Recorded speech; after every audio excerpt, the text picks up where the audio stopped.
안녕하세요. 이번 주에는 부동산 개발 사업의 이해, 부동산 개발 사업의 분류를 여러분들과 공부해 보도록 하겠습니다. 저번 시간 한 3주 동안 부동산 개발 사업의 이해를 배웠는데 이번 주를 마지막으로 부동산 개발 사업의 이해 강의를 전부 마무리를 할 것이고 다음 주부터 이제 새로운 파트를 공부를 해보도록 하겠습니다. 그래서 오늘은 부동산 개발 사업의 분류하고 부동산 개발 사업 역할을 배워보도록 하고 또 간략하게 부동산 개발 사업의 현황과 과제가 무엇인가를 여러분들과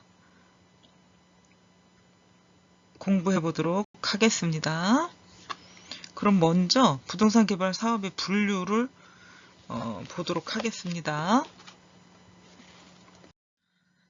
부동산 개발 사업의 분류로 개발 형태에 의해서 나눠지고요. 두 번째는 개발 주체에 의한 분류, 세 번째는 개발 지역에 의한 분류로 나눠지고 있어요. 첫 번째, 개발 형태에 의한 분류를 볼게요. 이 개발 사업이라는 건 뭐라고 했죠?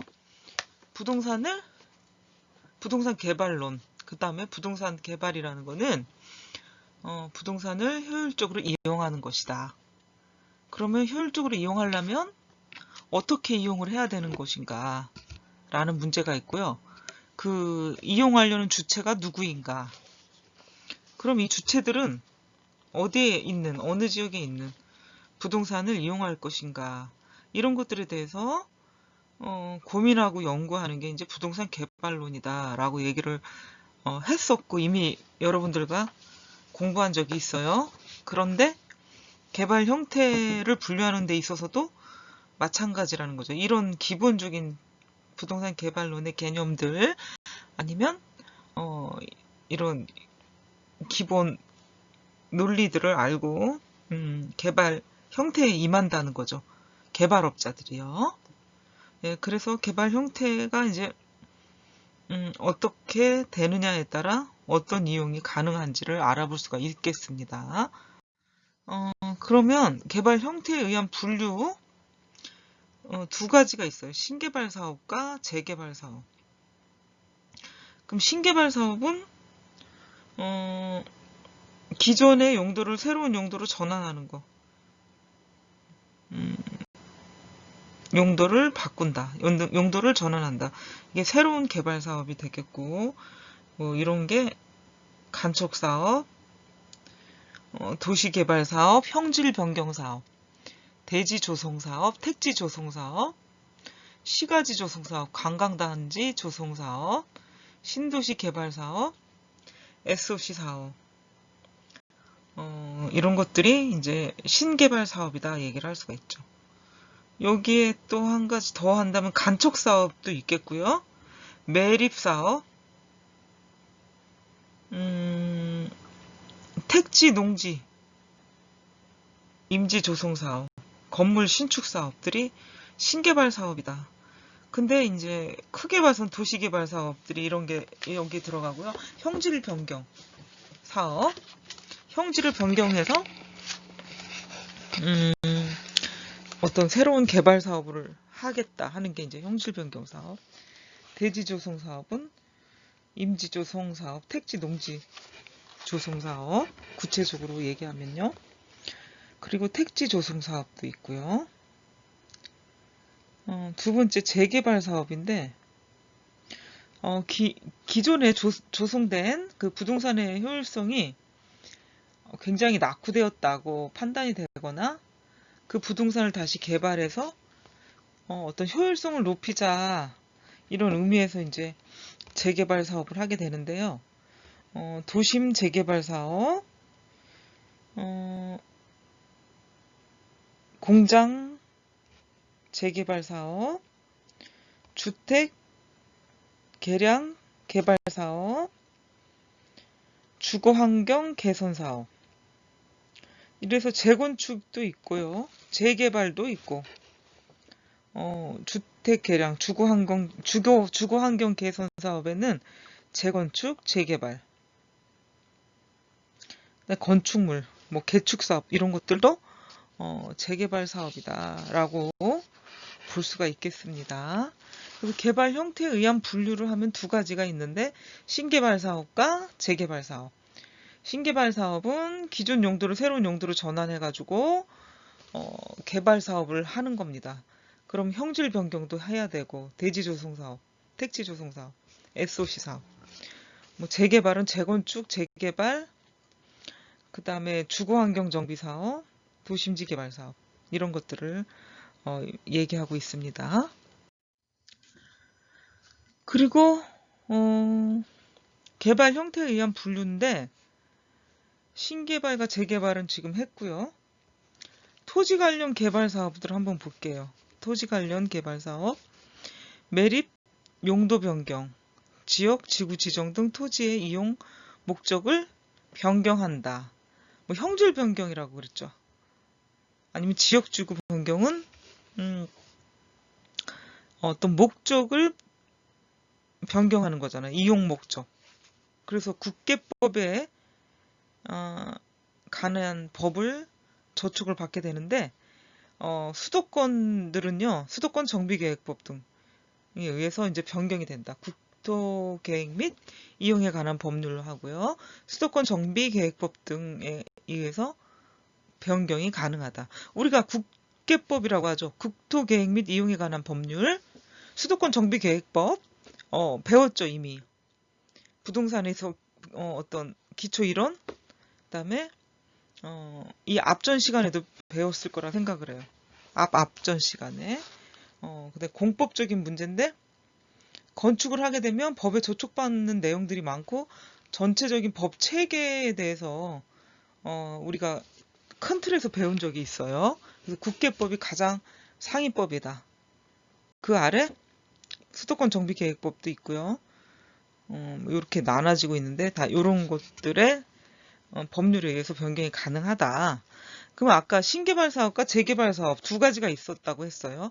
부동산 개발 사업의 분류에서 개발 형태에 의한 분류가 두 가지가 있다.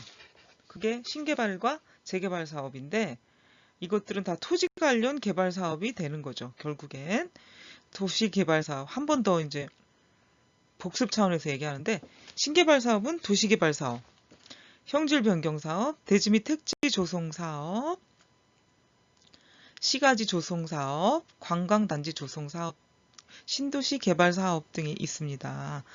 이제 신개발 사업 이런 것들이 있고요.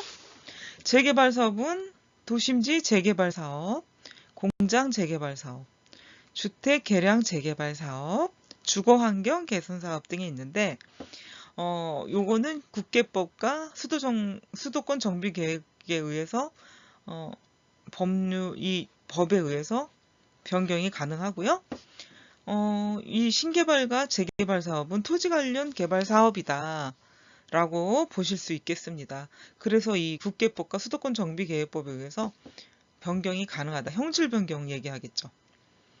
아니면 어떻게 쓸 건지 목적에 따라 용도, 지역지구가 바뀔 수가 있는 거죠. 예, 그래서 토지 관련 개발 사업 굉장히 큰 넓은 의미의 사업이라고 볼 수가 있겠습니다. 중요한 부분이죠.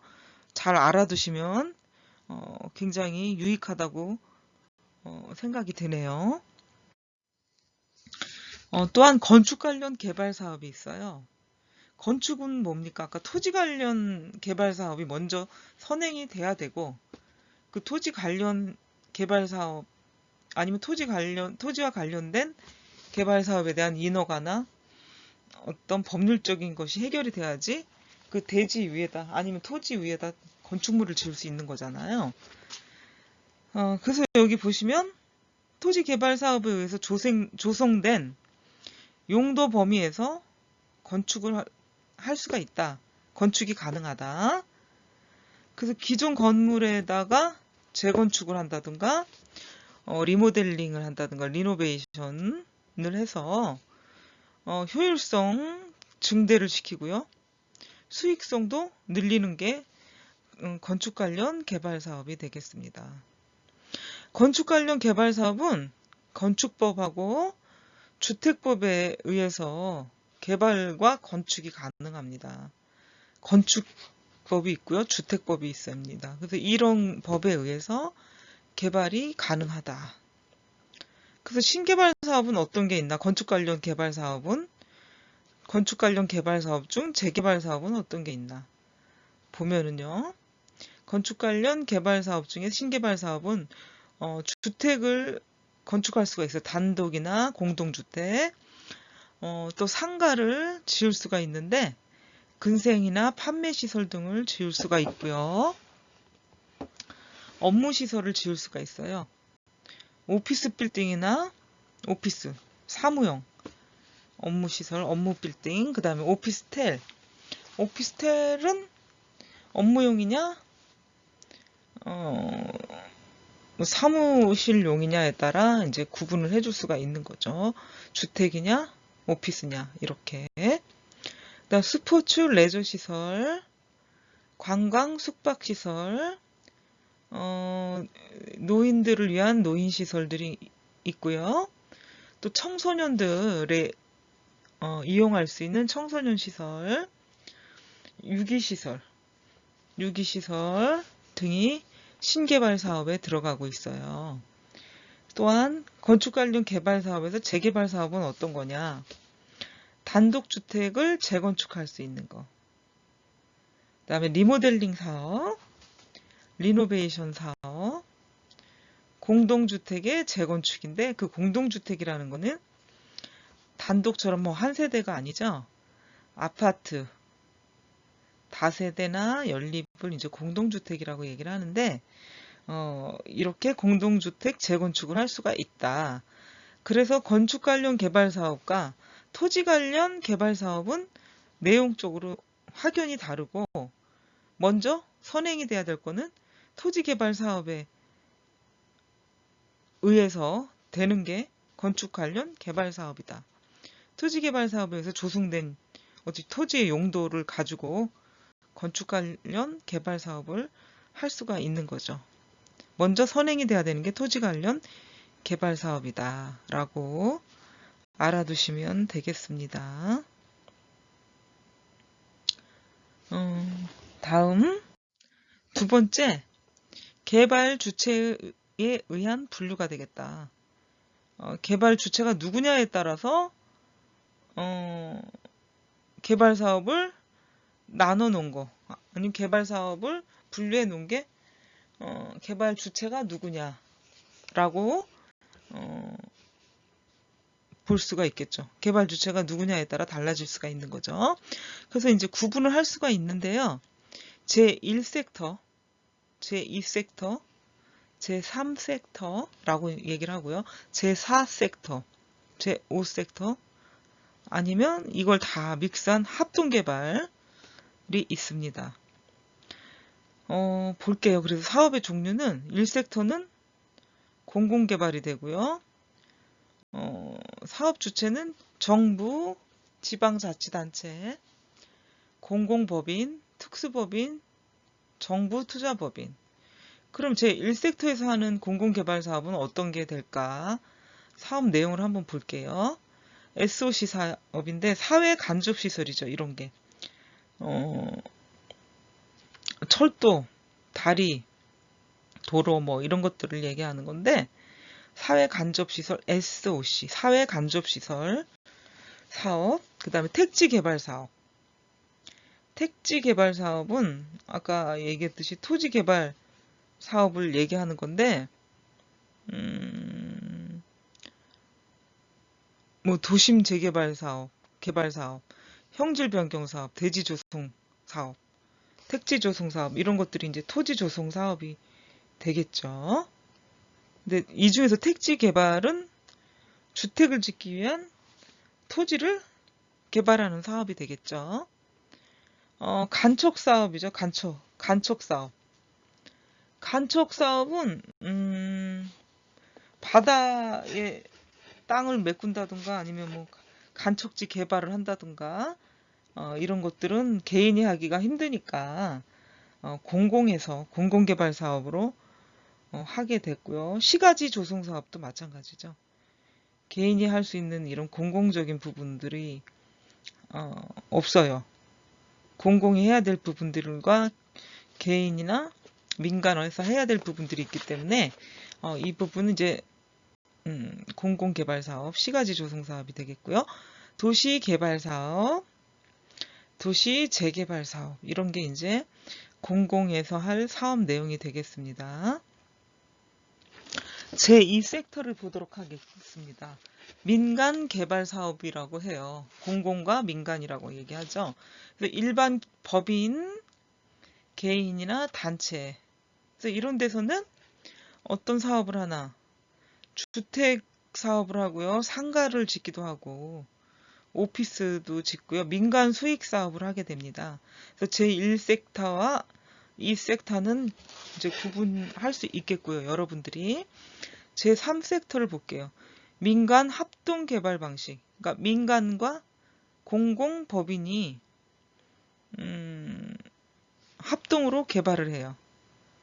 그래서 관광단지, 휴양단지, 산업단지 등을 조성을 하게 되죠. 그러니까 공공이 하기에도 좀 벅차고 민간이 하기에도 뭔가 그림이 그려지지 않을 때 공공과 민간이 같이 하는 게 제3섹터 민간 합동개발사업이라고 얘기를 하죠. 제4섹터를 볼게요. 주민조합 공공개발이다. 주민조합 플러스 공공법인이 하는 거. 이런 것들은 어떤 사업이 있나? 시가지 조성사업.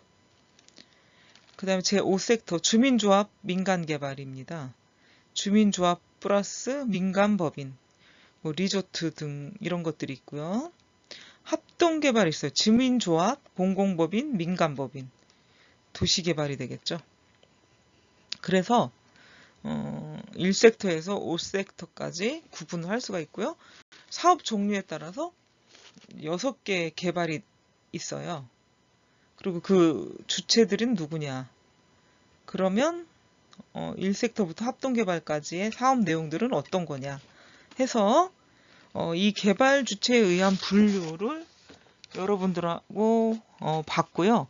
개발 주체에 의한 분류는 이 표 하나로 압축이 돼서 여러분들이 잘 볼 수 있게 만들었으니까 개발 주체에 따라 어떻게 나눠지는지를 보겠고요. 요 다음에는 이제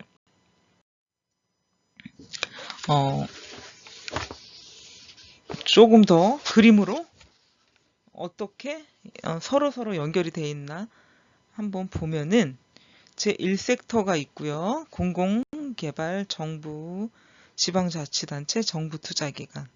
제2섹터는 민간개발, 민간기업, 각종 단체, 금융기관이 있고요. 거기 1섹터와 2섹터가 같이 혼합이 돼서 3섹터가 되고요. 1섹터와 4섹터가 포함이 된 게 이제 지역주민, 지역조합, 지역기업, 지역사회단체 등이 있어요. 그러니까 여기에도 포함이 됩니다. 1섹터, 4섹터, 5섹터, 2섹터, 3섹터 모두 포함이 되는 거죠. 그래서 요것들은 이제 혼합개발이라고 얘기를 하고요. 공통적인 게 혼합개발. 1섹터와 4섹터가 있고 5섹터가 있어요. 이렇게 섹터 간의 어떤 공통된 부분, 그죠? 1섹터와 4섹터가 공통된 부분이 있고 5섹터, 2섹터의 공통 부분, 1섹터, 2섹터의 공통 부분이 3섹터고 여기 모든 게 다 포함된 게 이제 혼합개발이다 라고 볼 수가 있겠습니다. 그래서 여러분들은 이제 개발 주체에 의한 분류를 다이아그램 원의 어떤 모양으로 한번 볼 수가 있었습니다. 세 번째, 개발 지역에 의한 분류를 보도록 하겠습니다. 이것도 마찬가지로 국계법의 법률에 명시된 어떤 용도 지역 중에서 도시 지역과 그 외 지역의 구분을 기준으로 해가지고 분류를 해놓은 게 이제 개발 지역에 의한 분류다. 그러니까 용도 지역, 도시 지역, 용도 지역으로 이제 분류해 놓은 거죠. 예, 그래서 어떤 개발 지역, 이 지역에서 개발이 가능한지 안 가능하지 않은지는 용도 지역 지구제를 보고 할 수 있다는 어떤 내용이라고 볼 수가 있겠죠. 그래서 토지 조성 사업, 택지 조성 사업, 건축 개발 사업을 할 수가 있는데, 건축 개발 사업은 주택이나 상가나 호텔 등을 할 수가 있습니다. 그래서 도시 개발 사업은 도심지에서 할 수 있는 사업들을 얘기하는데, 이게 국토의 계획 및 이용에 관한 법률, 또 도시개발법으로 인해서 주로 도시개발과 관련된 사업을 명시해 놓은 거죠. 도시개발 사업이라는 거는. 그리고 도시 외 개발 사업은 지금 얘기한 도시개발 사업, 국계법으로 지정해 놓은 도시개발법 등으로 이제 해놓은 도시개발 사업과 관련된 사업을 시행하는 지역 이외에서 개발하는 사업을 얘기하는 건데, 그래서 도시외 개발 사업이라고 얘기하는데, 도시 지역을 제외한 개발 사업, 그 다음에 관광지, 휴양지 등의 개발 사업이 도시외 개발 사업이다 라고 볼 수가 있겠습니다. 그래서 개발 지역에 의한 분류, 이렇게 세 가지로 나눌 수가 있어요. 첫 번째는 개발 형태에 의한 분류다. 두 번째는 개발 주체에 의한 분류다. 세 번째는 개발 지역에 의한 분류다라고 부동산 개발 사업의 분류를 여러분들과 보도록 했습니다. 다음은 부동산 개발 사업의 이해에서 부동산 개발 사업의 역할을 한번 보도록 하겠습니다. 부동산 개발 사업의 역할, 마찬가지로 이것도 한 세 가지 정도가 있네요.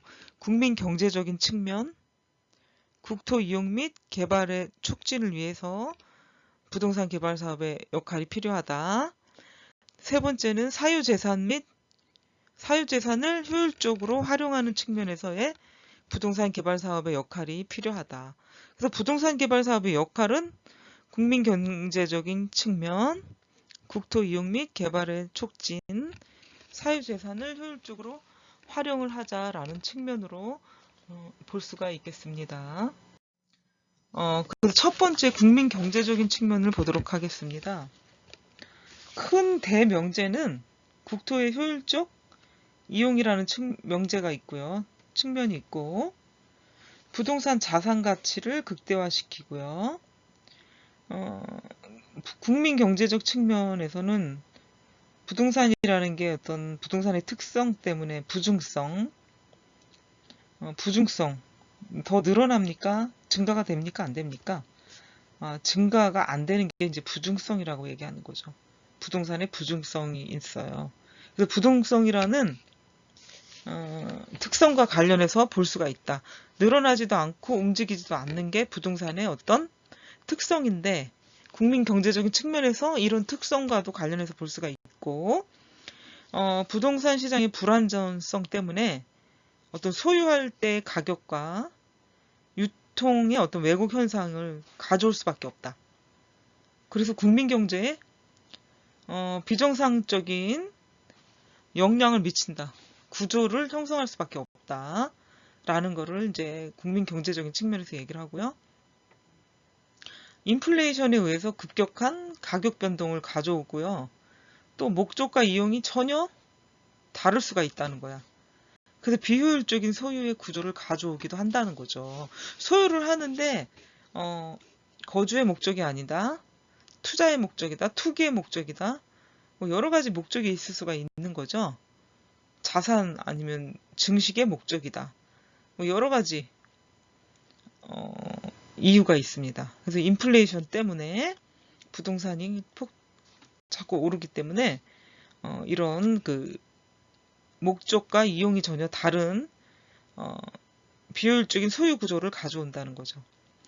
여섯 번째는 부동산 개발 사업은 어떤 부동산의 양적 증가에 불가능 용도 변경을 하고 최유효 이용이라는 방법으로 수급 조절을 할 수 있는 게 부동산 개발이다.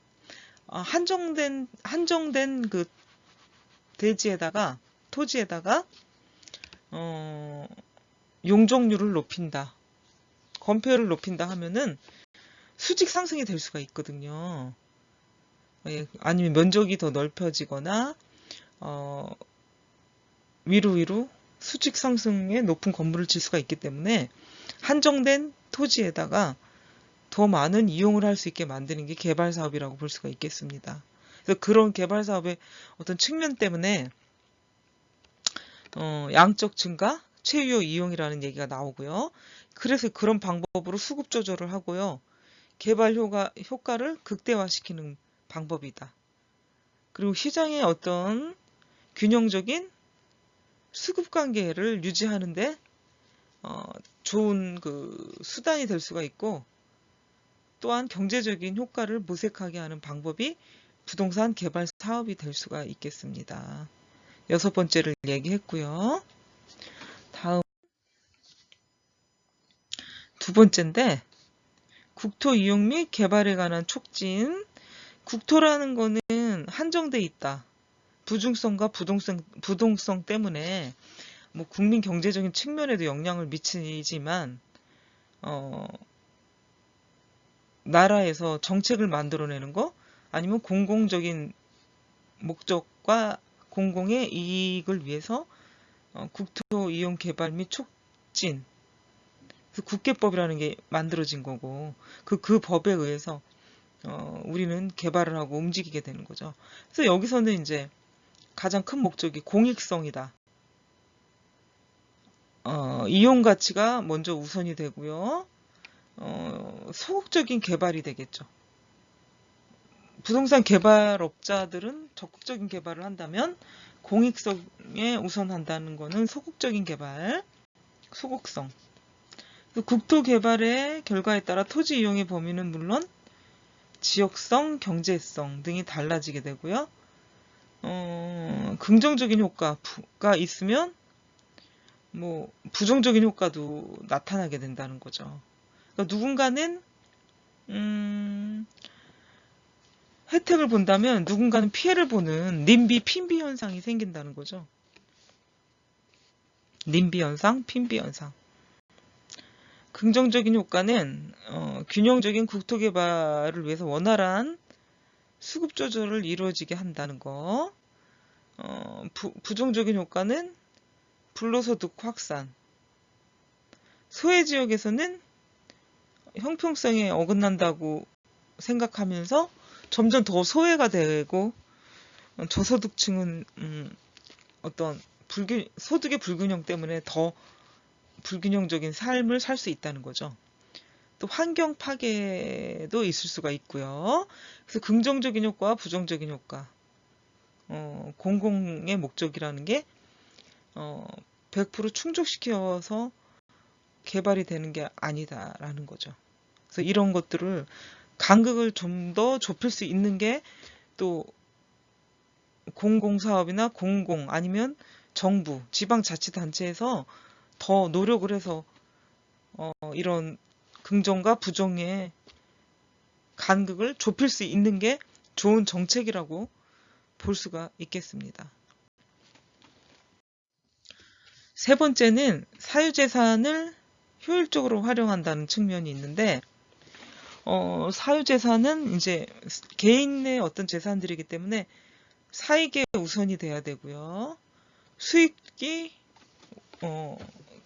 우선이 돼야 된다. 수익 가치가 우선이 되고, 이건 아무래도 적극성이 있을 수밖에 없죠.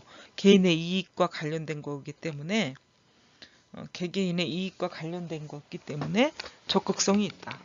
그래서 가계나 기업의 경제적 가치 증대 또는 효율성 증대를 말할 수가 있고요.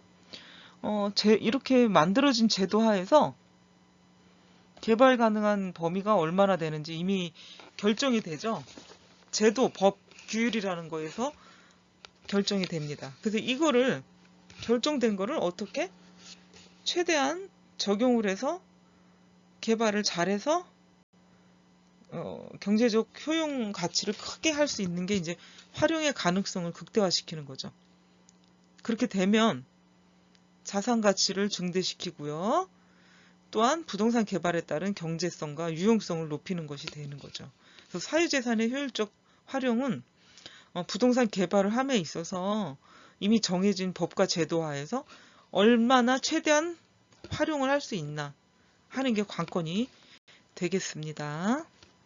그래서 부동산 개발 사업의 역할을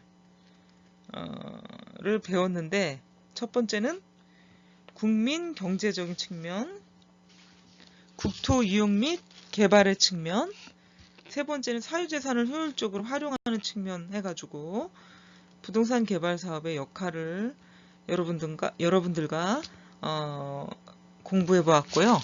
다음은 부동산 개발 사업의 현황과 과제를 해보도록 하겠습니다. 부동산 개발 사업의 현황과 과제. 오늘 그 부동산 개발 사업의 마지막 단원이 되겠어요. 계속 3주, 4주 동안 여러분들이 부동산 개발 사업의 이해를 강의를 듣게 됐는데 오늘은 조금 여러분들이 지치지 않게 진도를 많이 나가지 않도록 하겠습니다. 그래서 개발 사업의 이해의 마지막 파트가 될 거니까 조금만 더 들어주셨으면 좋겠어요. 얼마 남지 않았거든요. 그래서 부동산 개발 사업의 현황과 과제인데 첫 번째는 부동산 개발 사업의 현황입니다. 최근에 어떤 부동산 시장의 변화를 보자면은 소유보다는 이용 개념이 중시된다. 소유 많이 해봤자 보유세 내고요, 종부세 내고요, 세금 내다가 판나겠어요. 그러니까 실리적인 이득을 많이 이제 추구하게 되다 보니까 이용 개념, 그래서 내 집을 가져야겠다는 생각도 별로 없고 렌트 방식으로 돼가고 있죠. 서양처럼. 그래서 소유보다는 이용 개념 중심, 이런 것들이 이제 뭐 여러 가지 이유가 있지만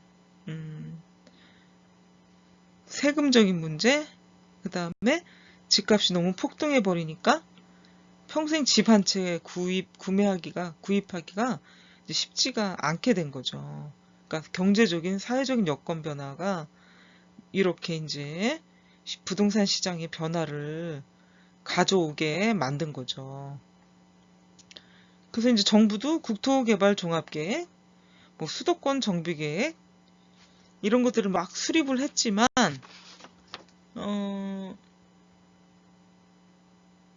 계속 이게 한번 정해졌다고 바뀌지 않는 게 아니고요. 관련 법규들이 계속 정비를 해가지고 계속적으로 약간씩 보완되고 바뀌기도 해요.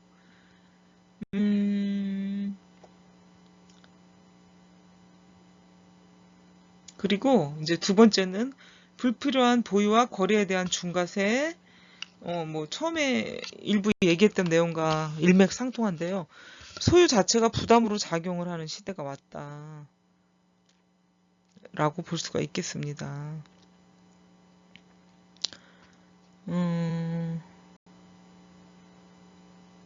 그리고 또 이제 과거처럼 인플레이션도 많이 없고요. 주택에 대한 공급 정책도 확대가 돼가지고 주택 보급률도 이제 엄청 높아졌어요. 100%가 넘었고 일반인들이 이제 부동산에 대한 인식도 크게 변했어요. 부동산 실명제, 그 다음에 소유와 매매 차익에 대한 중과세제도 부동산 가격 안정에 절대적으로 기여를 하고 있기 때문에 이런 추세가 이제 계속 이어질 수밖에 없다는 거.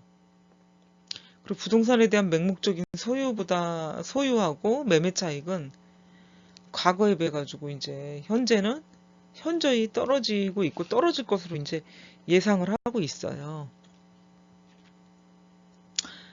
이제 그런 게 잠식으로 이어지는 부담한 이제 이어지는 경우가 생기게 되면서 부담으로 작용하게 되기도 하죠.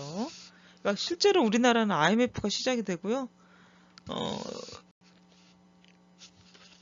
시작해서 기업들이 많이 어려움을 겪었는데 부도를 많이 맞았는데 이제 그 몇몇 그러니까 살아남은 기업들은 소유 부동산들을 적시에 적절하게 팔거나 또 부도난 기업은 적절하게 처분하지 못해가지고 결국은 두 개의 그 길로 딱 나눠지게 되는 거죠. 부도가 나거나 망하거나 아니면 계속 살아남거나 뭐 이런 식으로 되면서 우리나라도 이제 격변기를 맞이하게 됐고 부동산이나 금융을 개방하게 된 시기가 IMF를 기점으로 라고 얘기할 수가 있겠습니다. 그래서 이런 모습은 이제 구조조정이 IMF 때부터 계속 됐는데 구조조정은 그때부터 지금까지 쭉 해오고 있습니다. 앞으로도 계속 할 것으로 보고요.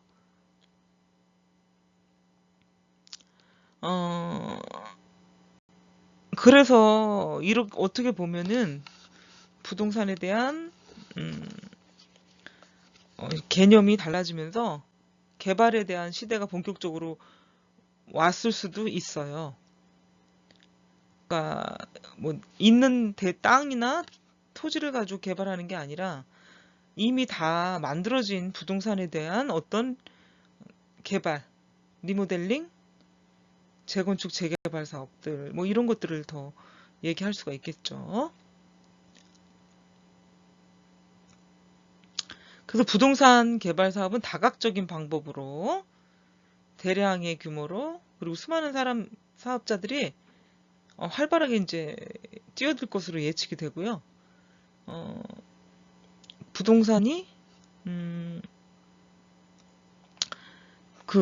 특히 개발 사업이라는 게 단순히 이용도를 높이는 문제로 국한되는 게 아니고요. 종합적인 판단 능력이 요구되고 지식과 안목도 필요하다 이거죠. 그래서 이론과 경험을 많이 바탕으로 고차원적인 전략과 전술이 도입이 되어야 된다 하는 것을 얘기하고 있습니다. 그리고 시장은 시시각각으로 변하고 있고 미래 예측하는 수요 있죠. 이거를 정확히 판단할 수 있어야 돼요.